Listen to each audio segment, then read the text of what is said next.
Your team can now produce a finished image, a voiceover, or a full music bed in under a minute. I'm Caitlin, and welcome back to the SALT Podcast. This episode is going to share another session from our SALT Community Library that we're releasing ahead of our SALT 2026 conference. That's happening in Dallas this October. Brad Zimmerman, who is a creative director and AI coach, is going to walk us through image generation, AI audio and voiceover, video tools, and the workflow that holds all of it together. His frame is stewardship, which means the working question is where these tools extend your creativity and where they quietly take over the judgment you were hired for. Whether your team already runs these tools or is going to argue about whether to, this episode will hopefully help you bridge the gap and find clarity in your process. Brad, take it from here. But now we're moving on to that collection stage. But in the world of AI, it's not about collecting images from stock sites like Unsplash.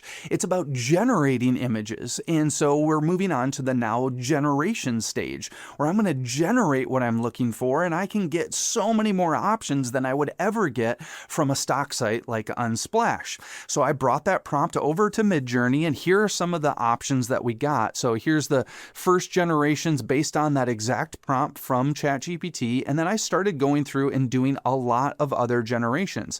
I started adjusting that prompt to get a front angle of that, and I started finding some different looks that I liked. I started using a style reference in here to get some different styles. I tried some different style references of some different sneaker photos that I liked, and then I just went through and started generating a lot of different images. And I started going through, and you can see there's so many different ones in here.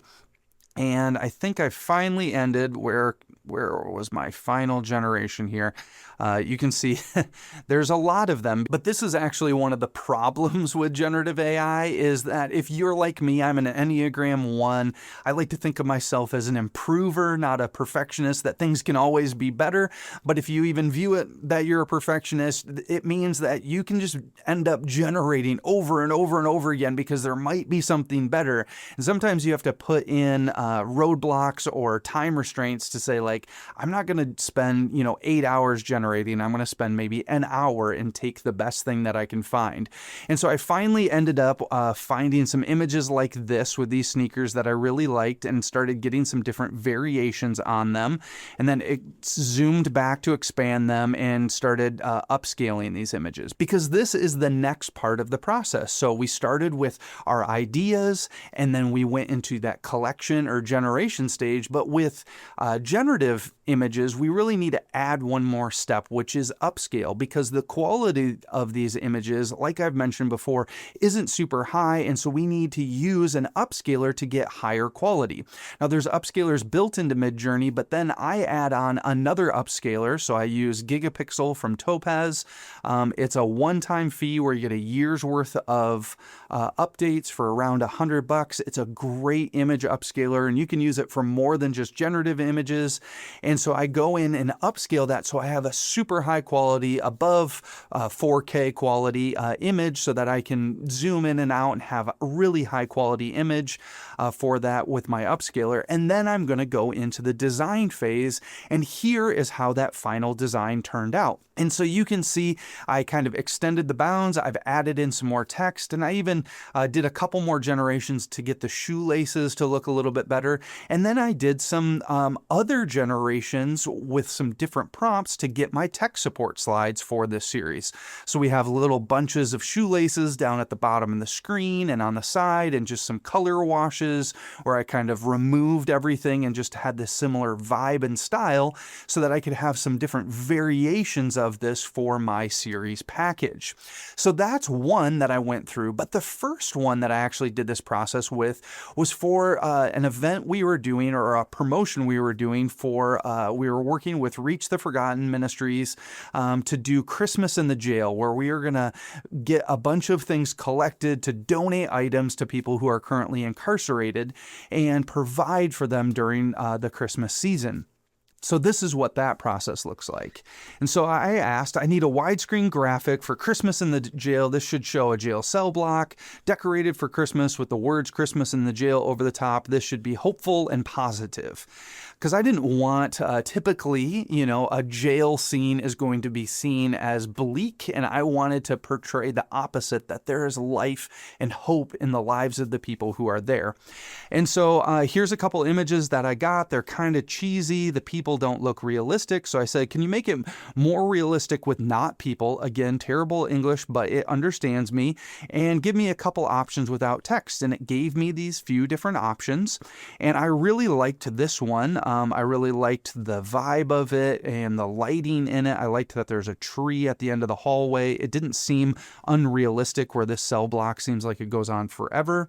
And then I said, can you make me some text that says Christmas in the jail without a background?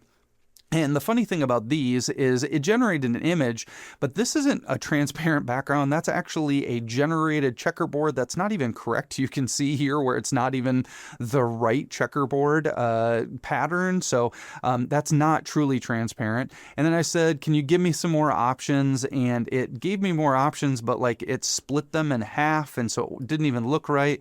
And then I just said, can you make me a logo for Christmas in the jail? And then it started creating these logos. And I loved this design. It felt hopeful and positive.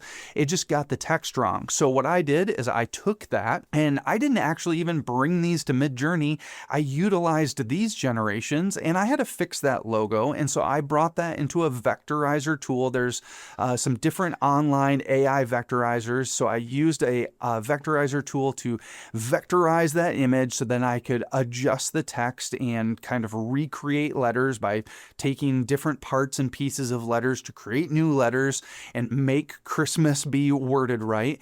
And then I brought all of that into Photoshop and did my design work. And here's how that final image turned out. So you can see how I have this nice depth of field going on in the background there, and then I have that overlaid text on top of it that's fixed, and my design's a little bit cleaner with all of this, and I think it turned out really, really cool and really portrays the idea of what we were doing. And again, I could have never done this as a designer on my own because I'm not that kind of illustrator to be able to illustrate that kind of logo, and I could have never ever imagined being able to do a photo shoot in an empty cell block decorated for Christmas. I would have had to either build a set that looks like a cell block or rent a cell block and then get in all of the Christmas decorations to be able to decorate that cell block, and then hire a photographer who knows how to light it to shoot it. So you can see how AI helps us accomplish things that we could have never imagined before. And so this is just another example of that workflow that I went through. And I did do upscaling in the midst of it, and all of the design work was done inside Photoshop. Now let me show you one final one where I kind of deviated from this workflow. So we were doing a one-off talk called Journey Through the Wall, which is based on Pete Scazzero's book, Emotionally Healthy Spirituality. And this was like one point of that book, and we were doing a Sunday morning talk on this. And so I wanted to portray that, and my mind was stuck. I immediately heard Journey Through the Wall, and all I could think of is basically like the Kool-Aid man breaking through the wall and having the text, Journey Through the Wall, breaking through a wall. And I was like, this just seems like a cliche. I don't want to do this. So instead of going to ChatGPT and asking about that, I just asked one of our other pastors on our staff team. I was like, hey, when you think of this, we had gone through that book as a staff team. I was like, when you think of Journey Through the Wall, what do you think of? Like, what comes to mind for you? And I mentioned what came to mind for me and how I didn't want to do it. And he was like, well, I don't know, like maybe like a Tough Mudder, where there's like people who are like slugging through mud and then they have to climb over this huge barrier, and they're just like, that journey is really hard. And I was like, I love that. I love the idea of that. I could immediately picture this person crawling through the mud with this huge wall in front of them, and they're going through all of that. So again, I went to Midjourney and I started generating this idea. So here's some of the first generations that just did not turn out the way that I wanted them to. And then we start getting people who are like kind of climbing through the mud, but it wasn't really the perspective I want. This person has 3 arms. You start to see some weird ones. I like some of the ideas of these, but they're not really like going the places that I want them to. And like the walls are around them instead of in front of them. I tried to say this multiple different times, but it just didn't seem to be working. So I went back over to ChatGPT and I just said, I want a photo, and I described it the exact same way. And guess what? ChatGPT gave me images that I like much better. So you can see here the idea of these and the composition of these images so much better. And again, I could click on these and go find what the prompt was and copy that prompt and bring that back over to Midjourney. So in Midjourney, I used my ChatGPT image as a image reference in my design so that it would know like how to portray this, how to frame it up. And immediately I started getting images that I liked a lot better. And I went through and I started generating some different options of that and getting variations. And I started getting what I was looking for. Some of them weren't right, but I continued going on trying to find images that would work for what I was looking for. And so I utilized both ChatGPT and Midjourney to work together to help get that final image. So this isn't a like roll the dice and we immediately get this great image. Again, this takes some time and process to be able to get it. There is an art form to figuring out and getting these images the way you want them to. And so I got my final assets, and here's how that final design turned out. And I really love how this turned out. The one thing that I want to point out to you, though, is what you're seeing here is actually 3 different images and text and some extra blurring and all of that that's been added to this to give that final look. And so I did all of that work again inside of Photoshop and went in and did all of that there. So this is where you can utilize all of these parts and pieces to continue to be a designer. Now, one final example I want to show you is a design that I honestly really don't want to show you. I don't really love how it turned out. It was an idea and it was an exploration to figure out like, could this work? Could this not? But it proves a really strong point of what happens when you let AI do too much of the work for you. So we had a series called Relatable that we were doing that was about relationships, and it was about singleness and conflict and marriage, and we wanted to portray that idea. And it's a really hard idea to portray without having people feel alienated and people feel left out. And so I was trying to figure out a fun way to portray these ideas. And so I found a style that I really liked and started generating some images. And I sent this final one after a lot of time of like figuring things out. I sent this final image to my lead pastor and said, hey, here's the design. And the feedback was, hey, that looks like somebody's going through the journey from singleness to marriage into conflict.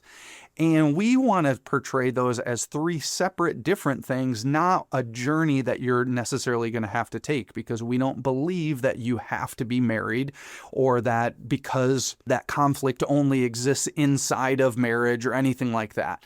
And so we really need these 3 different situations in that image to feel different. Well, the problem was I didn't generate like those people and then the texture splashes separately and then compose them together. That was all a part of a single prompt. And so that design that you're seeing there is really just 3 different images kind of merged together and then the text on top of it. And so when I needed to change that, the whole design was going to change. The whole style was going to change because it wasn't just, well, let me replace that image behind those textures. It was, let me replace that whole section of that. And so here's the final one when I went in and adjusted it, but it took a ton of work because I was really generating artwork, not assets. And so I think that's my biggest tip for you is make sure when you're generating that you're thinking, am I generating finalized artwork or am I generating assets for me to be able to create with? Because if you're generating final artwork, it's going to be really limited. You're going to have a hard time adjusting that and working with that versus generating assets that you can use for your designs. These tools are moving us faster than any of us can track, so the framework matters more than the tools list.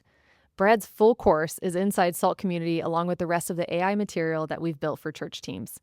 But that's the end of this episode. We'll see you next with a new podcast episode dropping on Tuesday.